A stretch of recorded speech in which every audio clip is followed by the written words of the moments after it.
నక్క అడవిలో ఆహారం దొరకక ఊళ్ళోకి వచ్చింది. ఆ ఊళ్ళో వెతికే క్రమంలో అది సాకలి వాళ్ళ వాడకట్టుకుపోయింది.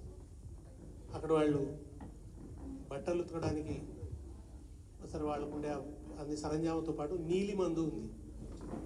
నీలిమందు మామూలుగా తెల్ల బట్టలకు నీలిమందు వేస్తారు కదా, నీలిమందు ఉంది. ఈ నక్క పోతూ పోతూ పోతూ ఆ నీలిమందు తొట్టిలో పడి దానికి అంతా నీలం రంగు అంటుకున్నది. ఆ తర్వాత అది అడవిలోకి పోయింది. పోగానే అన్ని జంతువులు దాన్ని చూస్తే భయపడుతున్నాయి. అవి నక్క అని గుర్తించలేదు. నీలం రంగులో ఉండేసరికి ఇదేదో కొత్త జంతువు అనుకున్నాయి.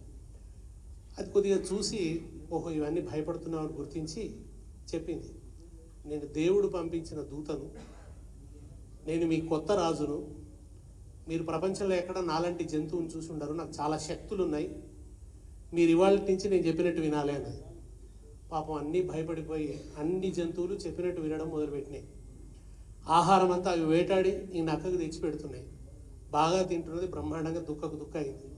అక్కడితో సరిపోకుండా అనేక సేవలు చేయించుకుంటున్నది, రకరకాల శాసనాలు చేస్తున్నది. పాపం వాటికి ఏమన్నా ఇంత గూడో అదో ఉంటే కూలగొడుతున్నది. ఈ దుర్మార్గాలన్నీ చేస్తుంటే బాధపడుతున్నాయి, ఏడుస్తున్నాయి. ఒకరోజు ఒక అర్జెంట్ సమావేశం పెట్టింది నక్క. ఆ రోజు ఒక ప్రత్యేకమైన శాసనం ఏదో చేయాలని అనుకున్నది. ఈడ్చుకుంటూ అన్ని జంతువులు వచ్చినాయి. సభ మొదలైంది. నక్క ధారాళంగా ఉపన్యసిస్తున్నది, ఇష్టం వచ్చిన తిట్లు తిడుతున్నది, దుర్మార్గమైన మాటలన్నీ మాట్లాడుతున్నది. ఈలోపు భగవంతుడి దయ వల్ల వాన పడడం మొదలైంది.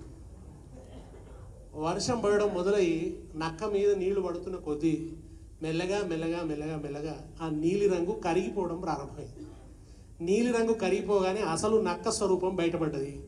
జంతువులందరికీ పట్టరాని కోపం వచ్చింది. తర్వాత ఏం జరిగిందో నేను చెప్పనక్కర్లేదు. ఇవాళ బాలకృష్ణ చేసిన పని ఏంటంటే నక్కకున్న నీలి రంగు కడిగేసిండు. ఆ నక్కకున్న నీలి రంగు కడిగేసిండు. తండ్రికి మాసికం పెడదామని వచ్చిన ఆయన, అమెరికా నుంచి వచ్చిన ఆయన, ఇక్కడ వచ్చిన విషాదకరమైన విధ్వంసకరమైన మార్పును చూసి మాసికం పెట్టాల్సింది మా నాయనకే కాదు, ఈ ప్రభుత్వానికి కూడా పెట్టాలి అని అనుకున్నాడు. దీనికి కూడా పిండం పెట్టాలి అని అనుకున్నాడు. అది ఒక మంచి షార్ప్ పదునైనటువంటి ఒక సందేశాన్ని సమాజానికి అందించినందుకు బాలకృష్ణకి అభినందనలు. మన బాలరాజు క్యారెక్టర్ వేసినటువంటి మనవడే కామారెడ్డి.